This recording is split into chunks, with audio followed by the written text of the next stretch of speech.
Assalamualaikum warahmatullahi wabarakatuh. Salam sehat selalu dari Jogja. Sobat Ember, bagaimana kabarnya semuanya? Mau air tidak bau seperti ini? Dan ini sudah hampir 1 bulan ya Sobat Ember. Hemat air, hemat sipon, hemat tenaga, pastinya memerlukan sebuah aerator. Dan dijamin tidak bau. Pengen tahu rahasianya? Simak yuk video berikut. Let's go. Nah, yang pertama, alat dan bahan yang perlu Sobat Ember persiapkan adalah yang pertama, 1 botol Yakult. Ini kurang lebih 65 ml. Jika Sobat Ember punya EM4, bisa digunakan EM4 tersebut ya. Yang kedua adalah setengah ragi tape ya. Setengah itu berarti dibagi 2 untuk ragi tape. Kemudian 30 gram dedak. Jika tidak punya timbangan bisa menggunakan ukuran setengah botol air mineral. Kemudian 60 ml air kelapa. Jika tidak punya kira-kira ya bisa pakai bekas botol Yakult tersebut.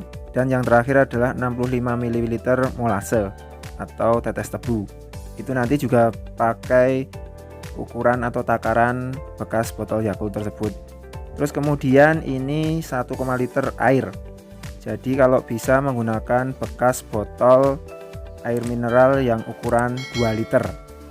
Nah, Sobat Ember, sudah disimak bahan-bahan dan alatnya?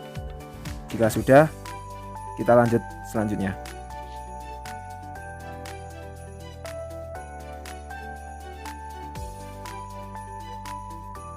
Yang pertama, dedak tersebut kita cuci ya.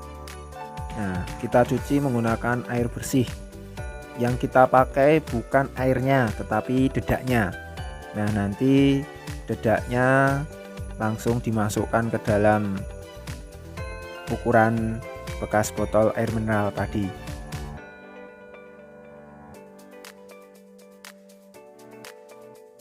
Oh iya, Sobat Ember, takaran ini biasanya digunakan untuk kurang lebih sekitar 80 liter ember ya.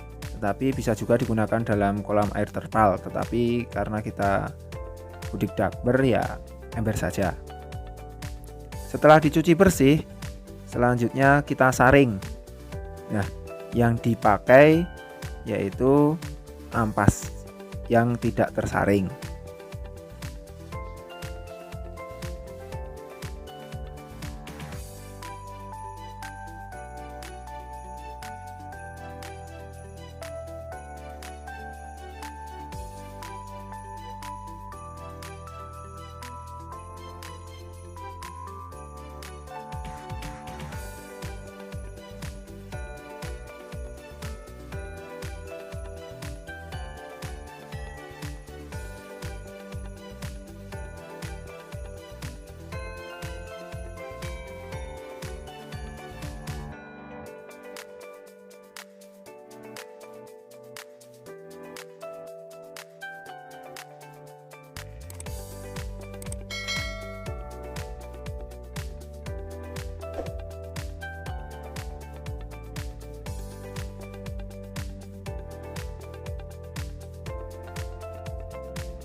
Nah, Sobat Ember, ini hasil pencucian dari dedak tadi.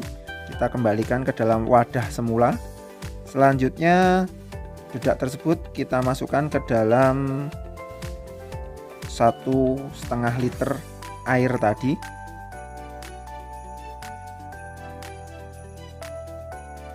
Kita masukkan semuanya, tidak ada yang tersisa. Pelan-pelan ya, karena memang lubangnya kecil. Nah, Sobat Ember, mengapa kita pakai botol air mineral untuk media fermentasi ini? Karena ketika kita melakukan fermentasi harus dalam keadaan tertutup rapat, alias udara tidak bisa masuk.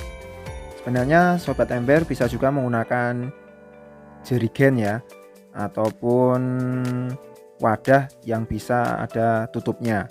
Tetapi itu semua kembali kepada sobat ember masing-masing. Kalau bekas kan murah.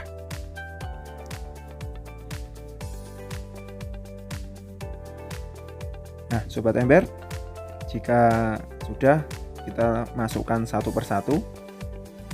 Nah, ini 65 liter mili ya.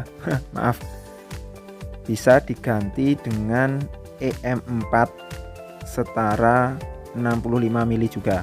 Berarti sekitar 3 tutup botol EM4. Tetapi karena saya menggunakan botol Zakul, ya berarti sobat ember mau pilih yang mana.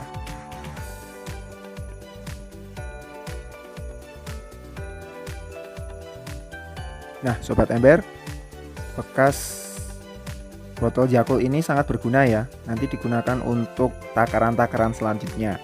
Nah, ini air kelapa kurang lebih 60 sampai 60 ml.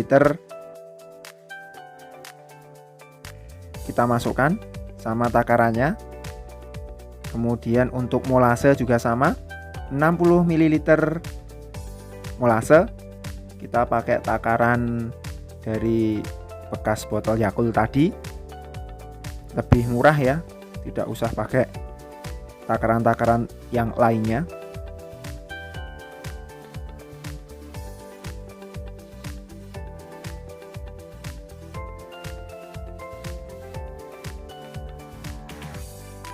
Sobat ember, kita masukkan pelan-pelan untuk molasenya karena memang sedikit kental ya untuk molase ini. Nah, perlu diingat ya, untuk molase ini tidak ada kadaluarsanya. Kalau di bawah 1 tahun ya masih aman lah.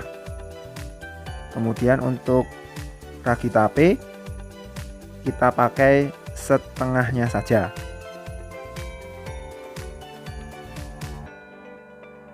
Nah, bisa dipotong ya setengahnya. Nah, kemudian langsung masukkan saja dengan cara di kruwes basa Jawane atau dihancurkan.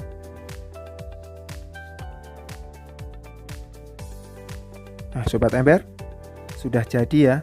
Ini fermentasi dijadikan satu, kemudian kita kocok-kocok sampai bercampur semuanya. Sobat ember, proses fermentasi ini memerlukan waktu minimal 7 hari ya. Nah, ini sudah siap.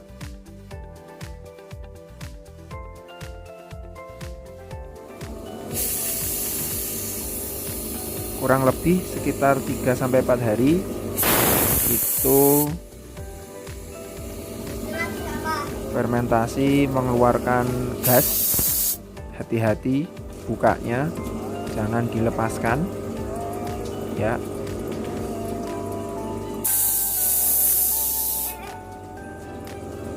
Nah, jikalau ada pertanyaan apakah harus dilepaskan gasnya sekitar 3-4 hari, saya jawab harusnya iya, biar nanti fermentasi selama 7 hari tidak meledak ataupun mengembung botolnya. Nah, selama proses fermentasi selama 7 hari kita bisa mempersiapkan air dan medianya. Nah, kita endapkan dulu ya, seperti biasa proses dari budik damper. Jika itu ember baru ataupun ember lama, lebih baik memang diendapkan. Mau 3 atau 4 hari silahkan sobat ember pergunakan. Mau pakai treatment garam dulu boleh, enggak juga boleh. Tetapi kalau saya lebih suka saya treatment pakai garam krosok. Kalau 80 liter ya kurang lebih 6 sendok sudah cukup, karena 1 sendoknya mengandung 12 gram. Mau ditambahkan dengan dedaunan juga boleh. Tetapi ingat ya, ini sampai sebelum tebar bibit. Jadi jangan kemudian diendapkan terlalu lama untuk daun pepayanya ini.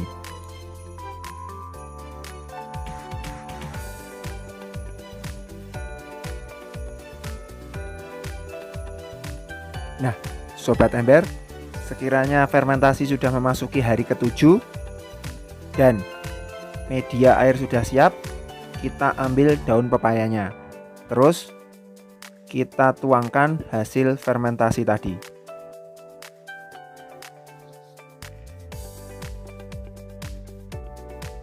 Nah, sebelum tebar bibit, kita wajib mendiamkan terlebih dahulu fermentasi tersebut yang tercampur dengan air selama kurang lebih 3-4 hari.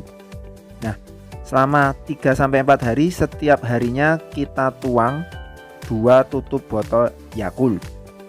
Ya. 2 tutup botol Yakult itu berarti setara 130 ml. Karena 1 tutup botol Yakult itu 65 ml. Ingat ya, selama 3-4 hari sebelum tebar bibit. Eits, jangan sampai lupa Sobat Ember.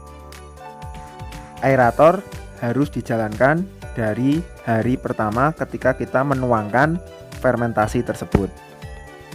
Nah, ini sudah berumur 3-4 hari. Air sudah berubah warnanya. Saya mencoba ekstrim menggunakan bibit lele 1-2 cm.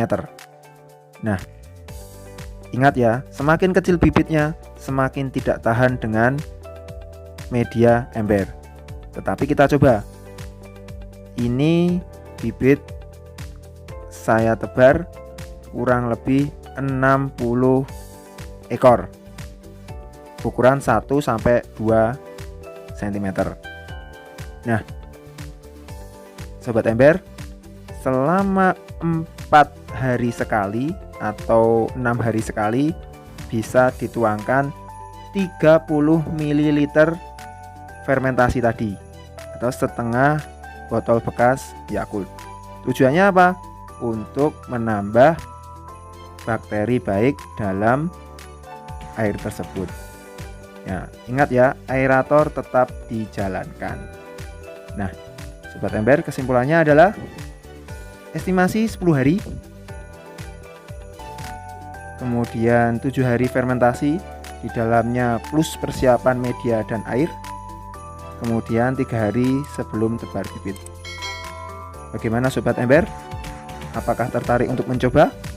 Tentunya hemat air, hemat tenaga, hemat sipon, dan hanya membutuhkan aerator 3-5 watt. Jikalau ada pertanyaan, silahkan tinggalkan di kolom komentar. Kita sharing. Assalamualaikum warahmatullahi wabarakatuh.